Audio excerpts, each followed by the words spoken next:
Aujourd'hui, vous m'avez ordonné d'être une fourmi. Donc, Daizen sera une fourmi. Ziou, ziou. Je suis une fourmi. Ziou.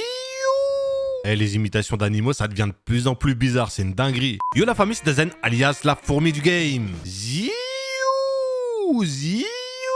On se retrouve aujourd'hui pour une nouvelle vidéo, une nouvelle Esquoqui, où je vous présenterai des animés, je pense assez stylés avec un héros surpuissant. Façon les héros ultra puissants, je sais que c'est ce que vous kiffez le plus. Et c'est pour ça qu'on va commencer avec Numin Kenren no Skill Baka, qui nous racontera l'histoire d'un fermier. Donc un fermier lambda, qui va avoir un boost de puissance énorme, sorti de nulle part, faisant de lui le personnage le plus puissant du royaume, et ce de très très loin. Donc on sera dans un monde de fantasy où t'as des fenêtres de stats et tout le bordel qui va avec. Et du coup, après son boost de puissance, notre protagoniste va fumer un dragon, et ce, en lançant une carotte. Me pose pas de questions, frérot. Et par la suite, va aussi sauver la princesse du royaume. Et du coup, après ça, la princesse va lui proposer de travailler pour le royaume. Mais lui, il va refuser car il veut juste cultiver des légumes. En vrai, ça se comprend, hein. C'est cool de cultiver des légumes. Donc on aura ici un personnage ultra puissant dès le début, qui va cacher son pouvoir et dévoiler sa force quand il va t'en être obligé. Bon, niveau animation, pour être honnête, c'est loin d'être incroyable. C'est du basique. Mais le pire, c'est la 3D qui est juste catastrophique. J'ai jamais vu une 3D aussi mal faite. C'est une dinguerie. J'ai regardé un peu les avis et ça lâche ses meilleures vannes. Il y en a, ils ont dit l'animation, elle est faite en pâte à modeler, les enflures. Mais bon, de toute façon, moi, ce qui m'intéresse dans ce genre d'animé, c'est que le héros soit surpuissant. Et là, c'est le cas. Et l'humour présent dans l'animé fait un peu oublier les défauts cités juste avant. C'est totalement faux. Mais je peux que te conseiller de regarder l'animé pour te forger ton propre avis. Akuyaku Reiju, où l'on suivra une fille qui a passé tout son temps dans un hôpital en train de jouer à des jeux. Une vraie geek, quoi.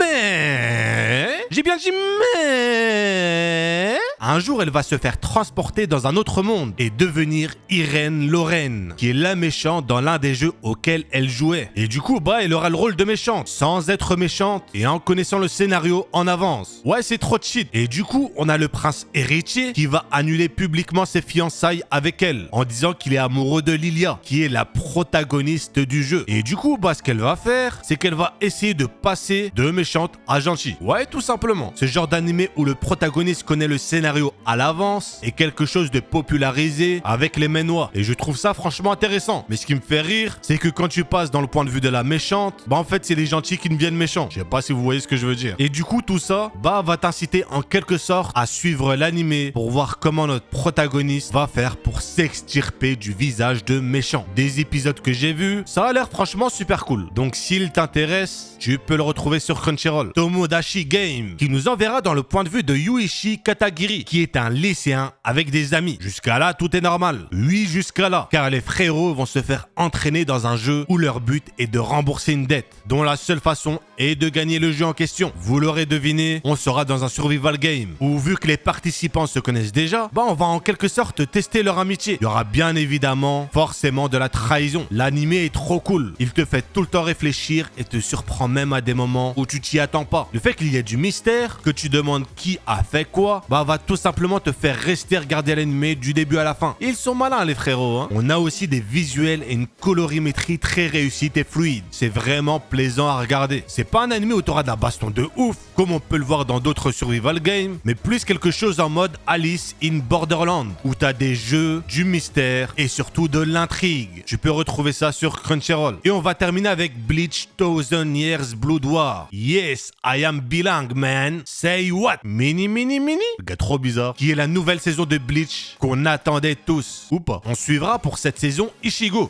Ouais, je me croyais drôle. Bon, si tu désabonnes, je comprendrai. Et grosso modo, on aura ici une guerre contre les Quincy. Donc tu verras dès le premier épisode que ça va se taper direct. Et Ichigo va découvrir que ses ennemis ont une capacité bien spéciale, qu'ils ont acquérie grâce à des fruits du démon. C'est le gars qui s'est trompé de manga. Donc vous l'aurez compris, on sera ici dans une véritable guerre avec une nouvelle saison qui durera environ une 50aine d'épisodes et contiendra énormément de combats et de rebondissements. À ce que j'ai compris, la fin sera différente de celle du manga. Donc même pour ceux qui ont déjà lu le manga, ça peut être intéressant de regarder cette nouvelle saison. Et on va aussi mettre l'accent sur l'animation stratosphérique qui est magnifique magnifiquement réalisé. Bref, on arrive donc à la fin de la vidéo. Si t'as kiffé, pouce bleu, c'est un ordre. Si c'est pas le cas, pouce bleu quand même, c'est un ordre aussi. Conseille-moi des animaux à imiter pour les prochaines vidéos. Et n'oublie surtout pas, Dazen est un escroc.